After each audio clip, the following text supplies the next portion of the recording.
Hi again then guys, and welcome to another installment of Game vs Real. And for those of you who maybe have not seen an episode before, the idea behind Game vs Real is very simple. We take a vehicle that you might have grown up playing in a racing game, Forza, Gran Turismo, maybe a motorcycle on some occasions, and then compare it to real life. And it's a position which I'm very fortunate to be in.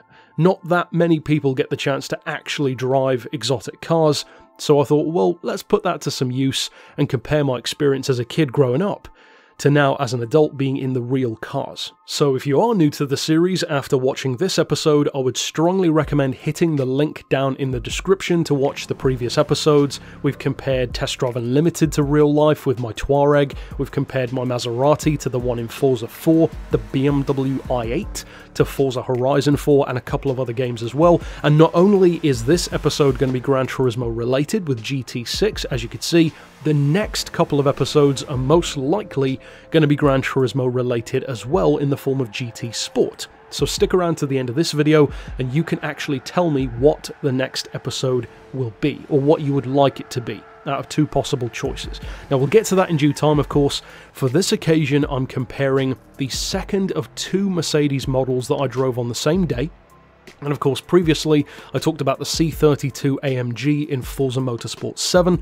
Now we're talking about the CL600, the C215 shape in particular, compared directly to that same car in Gran Turismo 6. And again, for those who aren't familiar with the layout, we break down these episodes into three categories of scoring. The first one is the accuracy. This is the easiest to tell because you can just cross-reference the numbers. Stuff like power, weight, the sound of the vehicle, the technical performance. How accurate is it to the real thing? How realistic is the game in that regard? That's very easy, as I said, to work out, and a lot of games do pretty well on that front. Even something that you would consider less realistic, like a Ride 3 or a Test Drive Unlimited. Then we have the second category, and that one is realism. It might sound like the same thing, but basically this one applies more so to the handling and the feel of the car, or the motorcycle, depending on the episode. Does it feel like the real vehicle? Does it handle its weight through corners correctly? Does it have the personality and the character of that real car? And of course, the caveat is always that it has to be as realistic as a game can be. A game is never going to be fully authentic to real life, so how close did they manage to get? And speaking to that character and personality of the vehicle, that brings me to the final score, which is the fun factor. Putting basically the previous two together, how does the vehicle feel? Are the specs accurate? Does it look and sound correct?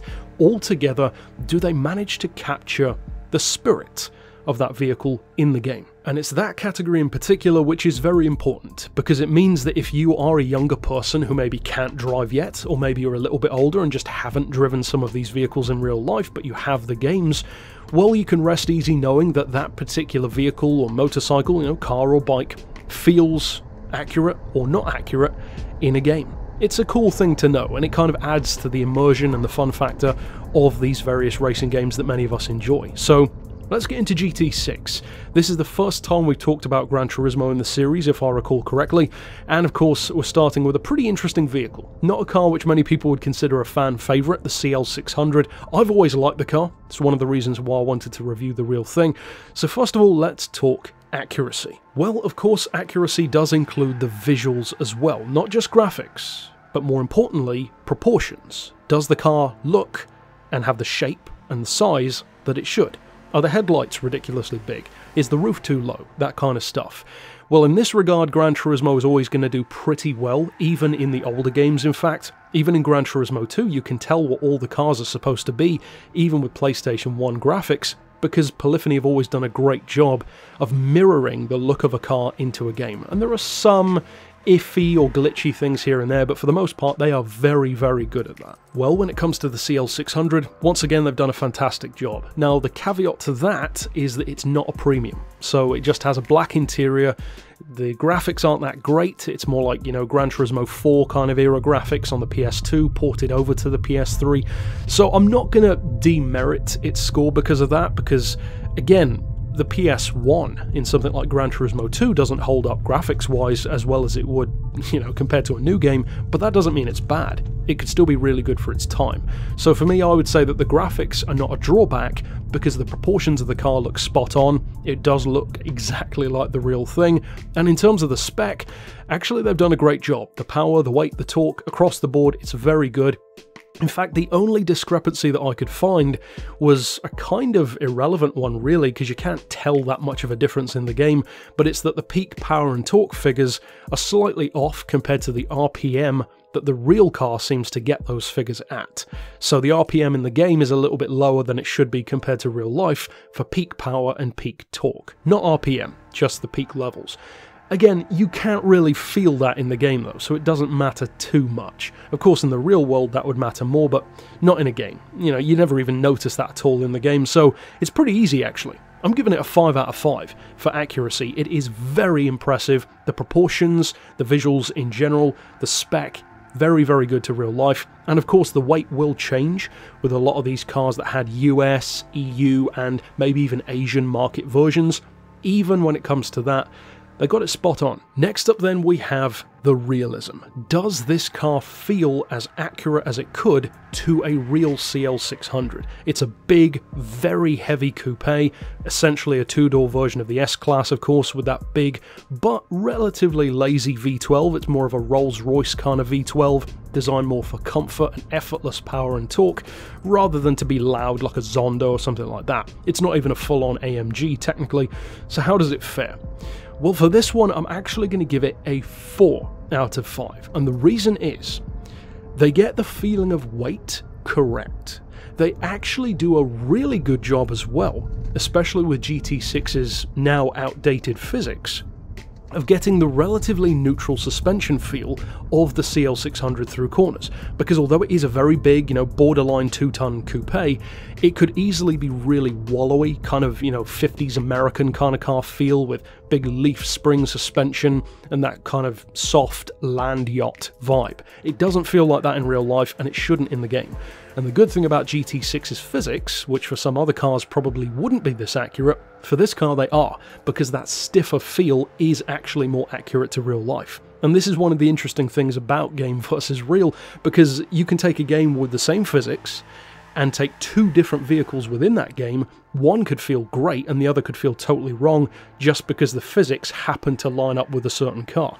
Test Drive Unlimited 2 was a perfect example. Most of the cars in that game don't feel that accurate to real life. The Touareg though really did, because the real car actually does kind of have handling like that. It's very heavy and somewhat numb. In an interesting way, this parallels that. This does feel through corners, and it does feel in terms of suspension and weight quite a lot actually like the real thing, so top marks for that. You're probably wondering then, why am I giving it a 4 out of 5 and not a full 5? Well, actually there are two specific reasons. One is the gearbox and the second is the sound. Now technically sound is borderline between the accuracy score and the realism score, but in terms of accuracy that's more so the spec, whereas of course you can hear the car more when you're actually driving it in the game. So first of all, the gearbox. What's the problem there? Well actually it's that the gearbox in the game feels nothing like real life. So that's a pretty hefty difference. In real life, this has one of the smoothest, cleanest, most driving on a cloud kind of gearboxes I've ever experienced. It glides through gears, you barely even notice it, and due to the fact that the real car is so quiet, in fact, I've legitimately ridden electric motorcycles that were louder than the CL. Like literally louder, because of the chain and various other noises. The CL is probably the quietest car I've ever driven. You can barely hear it at all. The only noise really is a little bit of wind, a little bit of tyre noise, and even then, you do not hear or even really feel the gears. You don't even notice it, and that's exactly what you'd want from a luxury car. And that's the problem. In the game, every gear change is this loud, clunky, abrupt thing, and of course you're going much faster in the game than most people would be in real life, unless you're in Germany on the Autobahn. But even so, the gearbox doesn't suddenly change like that. Even if you put it into manual mode and select it yourself, it's still way too clunky in the game, and that kind of does throw it off compared to what it should feel like. If you haven't driven the real thing, then taking my word for it might sound a little bit difficult, but trust me, if you've driven a real CL600 and then drive it in the game, I think you'll agree with me. In real life, the gearbox is magnificent. In the game, it feels just like any other gearbox, and that's simply not what it feels like. Secondly, the sound. That is exaggerated by the sound of the car. You can hear that clunky gear change every time, whereas in real life, as I said, it's such a quiet car. Now, as you could hear at the start of the video, they actually did a pretty good job of getting the sound accurate to real life. It has that kind of muted, almost like 4 or 5 cylinder bark to the engine, which doesn't sound anything like a V12 usually would, because of the reasons that I mentioned earlier. But at the same time, the drawback in the game is that it's far too loud. And of course you could always say, well, why not just adjust your TV volume to make it more accurate? Well, that's the thing. It's too loud regardless of TV volume in relation to the other cars in the game. This should be one of the quietest vehicles regardless of the volume of your cinema system. And it simply isn't. It's very loud. And in real life, it isn't, even if you put your foot down. So that, in conjunction with the gearbox, is enough for me to demerit it from a 5 to a 4. It's still a very good score though. That's a 5 out of 5 and a 4 out of 5, so whatever happens with this last score, it's looking pretty good for GT6 so far. So, speaking of that last one, the fun factor.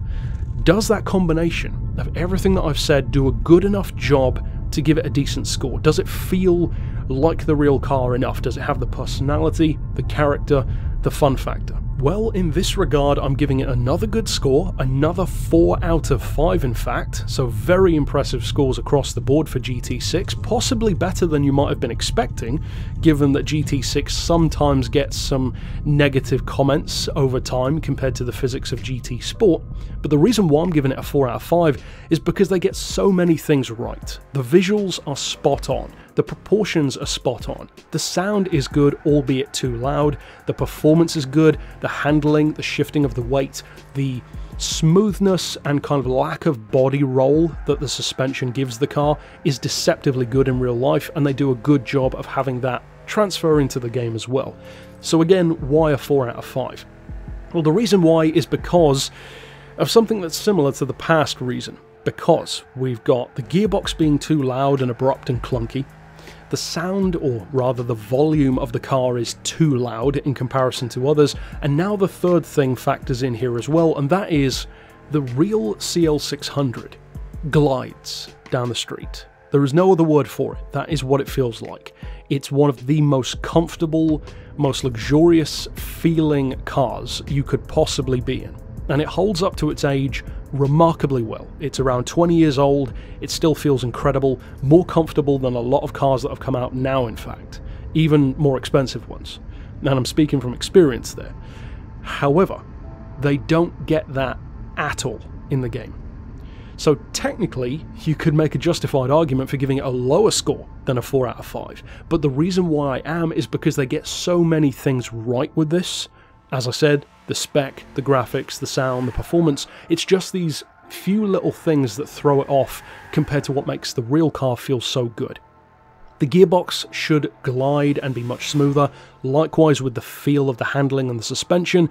As accurate as it technically is, this feels very much like an academic study of a car. They've technically got it right, but there are nuances in there which the game simply doesn't get right. And although yes, you could say, well, it's just a game and it's on a PS3, etc., they could have still made it feel more like the real thing fairly easily.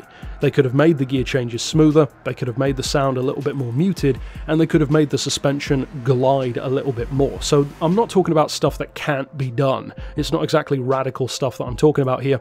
If they'd have made those 3 things different, it would have been a perfect score across the board. So I will say that Gran Turismo 6, and of course Polyphony by extension, actually did an excellent job with this car. There are a couple of things which throw off the true character of the vehicle, but academically speaking, it's very good. So what's my overall score?